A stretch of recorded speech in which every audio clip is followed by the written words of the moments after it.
doubts now. But there's still one thing you haven't explained. Those things you said before I fainted. What did you mean by all that? I meant exactly what I said. I don't like you. But why? No reason. So we're back to this? If you won't tell me, I'll have to guess myself.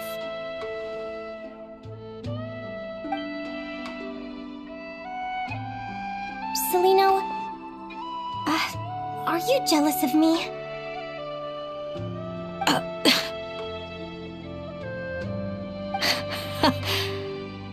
Good guess. But I wouldn't call it jealousy. More like resentment. By the time our parents came up with a solution for you and sent you off to live with the humans, I was already tormented by visions. If I'd been born just a few years later.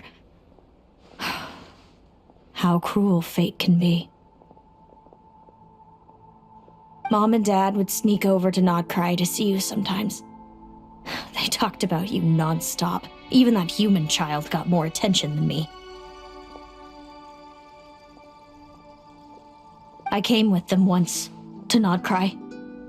When I saw you there in the distance, living your carefree life, I was torn apart by jealousy. But I had to pretend that nothing was wrong. Even that I wished you well. Did no one ever consider how I felt? What was I to them? A reject? A failure? A pitiful wretch abandoned by fate? Oh, Celino. All of this led to me deciding, a long time ago, that when you were old enough, I'd come pay you a visit. My plan was to tell you the truth about everything. And then, you would share in my suffering. I know. What kind of horrible person would want to do that to someone? Someone like me, apparently. Then why did you hide from me?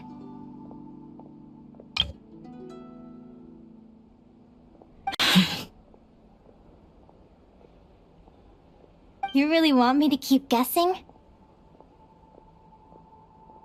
It was because I found out the image of you I'd built up in my head. Of happy-go-lucky Linnea, spoiled by her parents and coddled by fate. It was all just a fantasy. I overheard you and Speranza talking about your past. Desperately trying to hide the truth about who you were. Somehow getting by with a ragtag bunch of kids in the conch gang. You described it so nonchalantly, but it was eating me up inside. In that moment, I didn't want to see you suffer, and I couldn't go on resenting you any longer. I just wanted to hold you tight and tell you everything will be fine. That you still have a family. Hey, sis. You're really not cut out to be a villain. So much for making me suffer, huh? Now you're the one crying and I have to comfort you.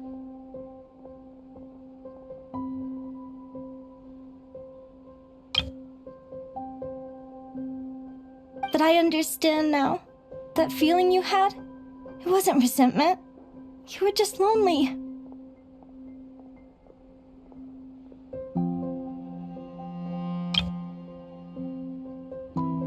I've always wondered about my real family. I'm so glad you were willing to see me, sis.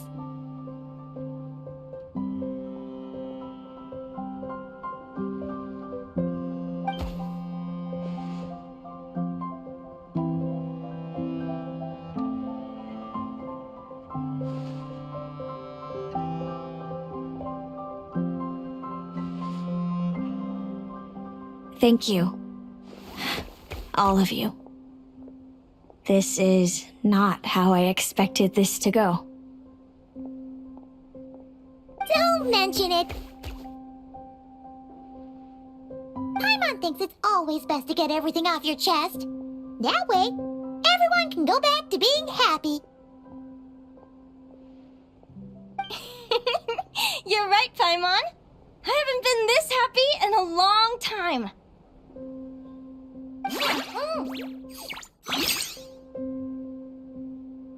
Hey, Celino. I was wondering, how did you end up with a Radiant Bladehorn as your partner? All the ones I've seen in the wild have been hyper-aggressive. They certainly wouldn't let me get close enough to touch them. We met that time when Mom and Dad brought me to see you in Nodcry. Hemus was still a baby then. Must have gotten separated from his parents. I ended up looking after him for a while. I suppose our friendship was preordained. Just like my upcoming victory in this competition. An immutable crossroads in the flow of fate. Immutable? You're welcome to try to fight it, if you want. Prepare to experience just how cruel fate can be. Leave this competition and fly somewhere far away. I promise you, something will happen to force you right back here. Or if you prefer, you could go all out and try to beat me. But I have both luck and superior strength on my side. It's a gulf you will never overcome. The prophecies we see are the meeting points of every possible path. There are many possible roads into the future. But they all lead to the same destination in the end. Now that I know the pain of seeing my own fate for myself, I have to ask, how have you kept it going all these years? I learned to submit to fate. I just have to accept what will happen. There's no other choice. Since the outcome can't be changed, how I get there doesn't matter in the grand scheme of things. Every crossroad I've foreseen is a curse. So the best I can do is chase a little happiness in the unknowns between them. But what about you, Linnea? What's your perspective? I think I see things differently. How about we continue this conversation after the tournament? I'd rather give you my answer then. All right, just don't get your hopes up about the future. I don't want to see the disappointment tear you apart. I'll be fine, trust me. Anyway, we'll leave it there for today. See you in the arena!